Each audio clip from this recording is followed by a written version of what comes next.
have you asked him what he will do in 8 critical factors? Let me not mention all of them. Number one to me was fuel subsidy.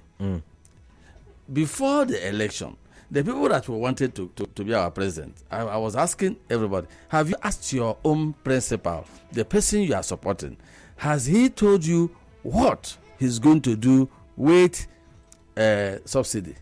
Removing subsidy is a problem. Not removing it is a problem. Okay. So what is the person's stand? And the several other aspects. Let us take security at all.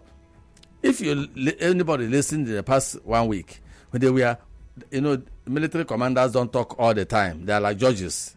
Judges are allowed to talk once a year during the plenary.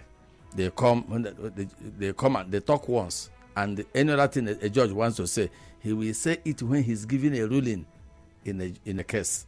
They don't talk. So what I'm saying is, all the military commanders, Air Force, Navy, everybody, they came out with figures and statistics, and the Air Force said by 2015 their combat readiness was 25%, and that there are two fighter planes that each of them had only one gun, used to shoot one bullet. So you will fly. They said they will fly from Gombe to Sambisa Forest only to go and shoot one bullet and come back. Economic West. So, and I say, now all of us will be shouting, defeat terrorism, do this. But nobody has cared to know what equipment was on ground, what number of men on ground, what training on ground. We don't care about those things. And that's why we have very docile followership. All attention is on leadership. But those of us that are followers, how competent are we in even understanding and appreciating the policies we are talking about? And therefore, the economy has been bad. And I was wondering what a president would do. And the one on seat, the wave is already there. We can see. Anything you say as a policy communication or pronouncement will bring you a problem. Anything you say. So that's how bad. That's how bad it is. Okay. Especially now, let's not say you bring it to first subsidy. It's a problem. Anything you communicate is a problem. So the economy is very bad. They go ahead and borrow that the ratio of loan of a debt to GDP. I was surprised. Suddenly, they are now saying that the ratio is bad. But you were saying that the ratio was, which means you encourage us to borrow. We borrow ourselves into an overhang. Do you know when you reach a debt overhang? You get into overhang when your current income will be needed to service your debt. All of it. And may not even be. When you get to the point that it becomes very red when you borrow to add to your income. Therefore, any vehicle you are operating as a taxi, and the vehicle is consuming like 10,000 naira every day, otherwise it will not go out tomorrow, and you are earning 10,000, it means at the day of every day's business, you only earn the money that you give to the vehicle. So every person that is a stakeholder in that vehicle is going at a loss. Have you seen that you are now an overhang? Yeah. So that's where we are. If you look at the budget, you see that our total revenue, our total income will be used for servicing debt, to service debt. And that becomes a problem, which means for you now to spend another capital, for you to bring in capital, for you to spend do another capital expenditure, you borrow as I pay you. You know, if you're a worker, some workers say, when you pay yesterday, you say, Madam, that's why I chopped yesterday. This is the money. Then give me today's bese. When your situation has got to that point, it is precarious. And that's where we are. Heavy loans. We are putting ourselves where we can't stop borrowing. All right. And that is no good. So that's the situation. So when you not tell the incoming president, say, don't borrow how? Now, I was going to say that's the situation of things. But for someone who keenly listened to the presidents or the presidential candidates at the time, talk, what would you make of the economic policy of, the current president? Okay, I thought you were going to ask me how did I rate them. No. I want us to look at in terms of for me that time when they were going around and talking, I knew that nobody was communicating to us. Because what everybody was saying was what I was going to do, what I was going to do. No, nobody told us how you will move revenue from point A to point B in order to meet expenditure that is at point B. Are you getting my point? Yes, I am. So, if you are not telling us what you are going to do to expand income, the campaign in Nigeria is who can do research and find out more beautiful things you will promise the people. And I ask, is it difficult to remember what to promise? If I look at anybody, I look at your hair, whatever is lacking in your hair, I write it down. What is lacking in your tie, I write it down. But I finish writing from head to toe. Have I not got a very long list of what I will promise you? Of course. And when I say that the two will look very striking, I look intelligent. I don't regard it as intelligence when you dramatize my problem. Where I begin to count intelligence is when you know each problem you mention, you tell me how, not the what. The how, they don't tell us how. Because either they don't have how, or the how they have may not be realistic. So that was what I noticed. And the present leadership, what I know is that when they now take over the instruments of power, they usually have the right to assemble experts. So we begin to learn on the job. When you now bring all the experts. So are you saying that where we are is the current administration learning on the job? Are we not using subsidy announcement to learn now? I hope you know after the crisis, all arms of government are now fighting to correct it. Are you getting my point? Yes, everybody is now struggling, fighting to correct it. I remember your first word.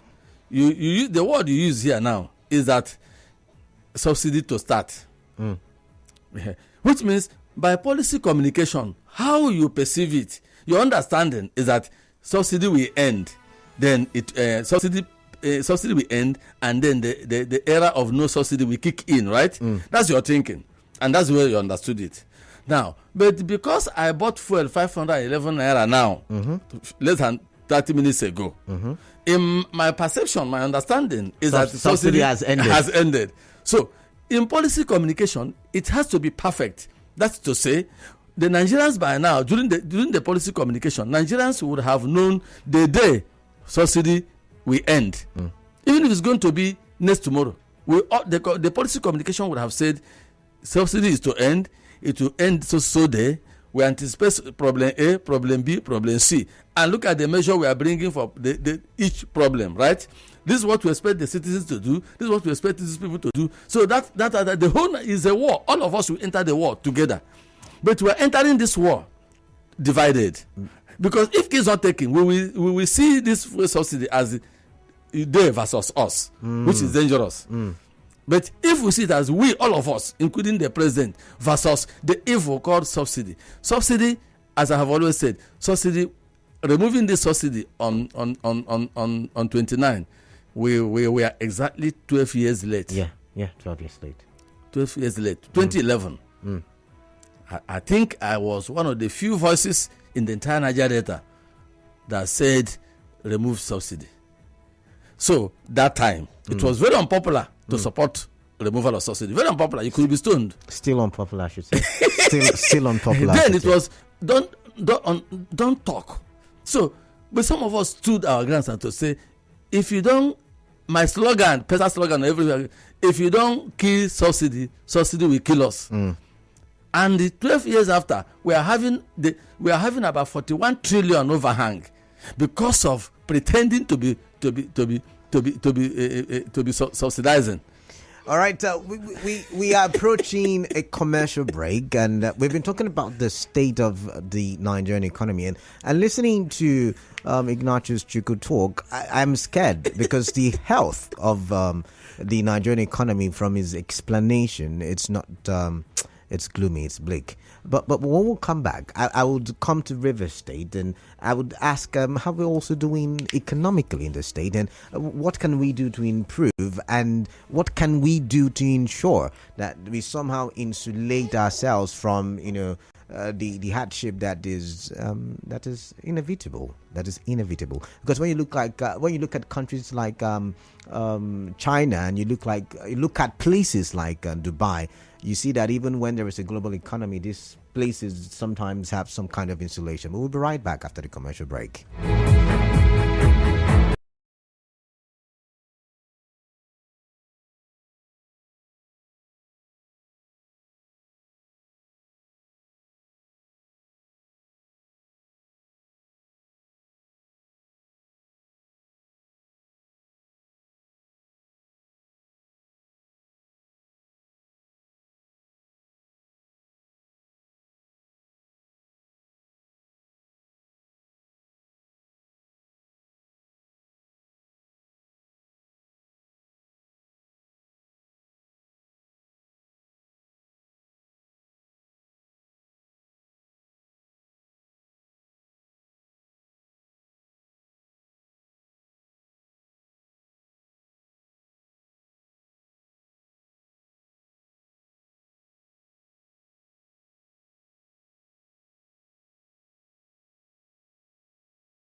more minutes to the top of the hour, and I'm talking with Ignatius Chukwu, and we are looking at insulating the river's economy from the pending negative issues that will result from the removal of subsidy. Once again, thank you very much for joining us. Thank you very much. All right, so we just finished talking about the state of the national economy, the Nigerian economy. Let's come down to the states.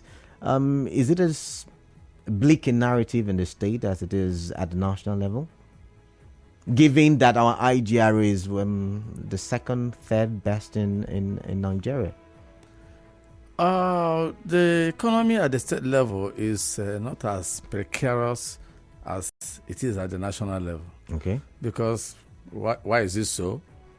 The law says total revenue for the federation, put it in one basket, share it into three tiers: federal, state, local government. Yeah.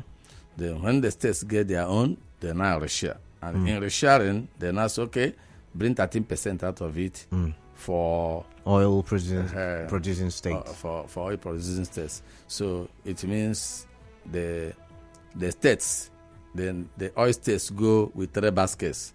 When they collect the general one, they drop that one. They now collect VAT, which is shared separately. They collect one, they now collect 13%. They share, then come mix them and carry it home. So, so that's what the oil states do. That's their fortune. So it makes them. So the federal will battle how to balance their books with their own share. Then the states will come home and battle how to balance their books. And over the years, River State has been having between 60 and 80% capital over the current, which means the money to do capital projects often is up to 60% of overall. So any state that is lucky to have 50-60% of its budget into capital projects and use the rest for salaries and wages, pensions, and all of that, and wages. So that state can be said to be buoyant. Okay. So if you have more money going into capital expenditure than recurrent imagine when expenditure. it is 80%, you use 80% of your income to pay salaries. Then you struggle with 20% to do projects. And the masses don't regard salary as achievement, right? Right. So it is the project that you will campaign with. So River State has been lucky. So if that is the general overview of the state's budget finances, it means that it is possible for whoever is for the government at the time to point at several projects, and he can keep initiating projects till the last day in office is possible. So it's a healthy economy for River State. All right. That's the starting point. So now that you have pointed this, it's wonderful. But before I go to my main question, I want to ask the incoming, or rather, the government, the new government. Do you know what their economic policy is? Being, a business editor, do you know what the economic policy is for the new government in River State? In fact, I would have been disappointed if their speech, the new governor's speech, didn't clearly spell out its economic direction. I don't know at my level what I'll be covering it for. I don't know what I'll be writing. You promise peace to carry everybody along. That's not what a business editor is looking for. You will do those ones. It's part of why you are paid. So the budget was clear on economic trust. Remember, it's not a budget; it's a trust overview. First of all, the new budget is, the new direction of the government is trying to say, look, we are going to sustain infrastructure, right? Right. But we are going into economic infrastructure. Okay. So we will do scholarships. We will attend to agriculture. Small scale businesses will be done. Then we'll do social housing. Social housing means where you are sure of getting a house which your salary grade cannot afford. Which means it's an indirect way of saying we'll subsidize housing without saying so. Social housing, that is what it means. It means okay. So grade, maybe you bring some, we bring some, or we build and you pay small. So that way, certain levels of workers can get housed. It is called social housing. So some of those, the speech is rich in economic promises and areas to go. They also mentioned ease of doing business, which is what the private sector people have been complaining about. That look, let there be one central place where if you pay there, you won't pay again. So when you say you will address ease of doing business, you say you will look into the ports and see how work with the federal government to make the ports easier. That now if you live on there, you hardly can cross, right? The trucks are gathering. And I want to say it here right now. Why a papa enter into trouble? When trucks start gathering and you don't do anything early, you don't go and get land in adjoining lands outside the road, develop it as a commercially operated parking lots. If you allow these trucks to begin to cluster the road, they eat up the road until very soon they will leave you with only one small lane. And when these trucks park on the right and park on the left and leave you in the middle, I want to assure you from 8 p.m. it will form a security risk, because trucks will be on the right and they join each other. So it is time for Rivers State government to know that any policy to control traffic along the corridors of the ports is now, before it becomes a menace, as a papa was. All right. So now, looking at all of these economic policies or economic thrust, like you've called it, by the new government, how does this insulate us from the economic gloom? Because it will come. Not just you painting it. I mean, if fuel is now 5.11 in Port Harcourt, I hear in Abuja is 5.40 something. I can't remember now. Different prices, different states. Now, if the prices, or not if anymore, now that the prices have gone up, it means the cost of every other thing will go up, because fuel is primary to almost every business. Now, it means that inflation would also, increase, skyrocket. The average man would not have value for his money. So the forecast is gloomy. The forecast is not, positive in any way. Now, the question I want to ask is, how do we insulate Rivers State? Now, you said, and I quote, that majority of funds, revenue for Rivers goes into capital projects, right? So how then do we focus that money on things that will help us? Now, not totally eradicate, because we will still feel the storm. The storm will still come. But, like the Bible would say, when the storm does come, we would have a solid foundation, and so the people would not have their houses destroyed. So now the question is, what are those places where we can focus those funds in to ensure that the Rivers people, is it even possible to insulate Rivers State from the economic gloom? You have asked like an economist too. Is it even possible? All right. When you have an economy that is one economy, you can't see any, except in other state. It's only sandboard. The grass will look the same way, and all of that. So, but an economic zone is demarcated by economic policies, marking that place out, not because of how the grass looks.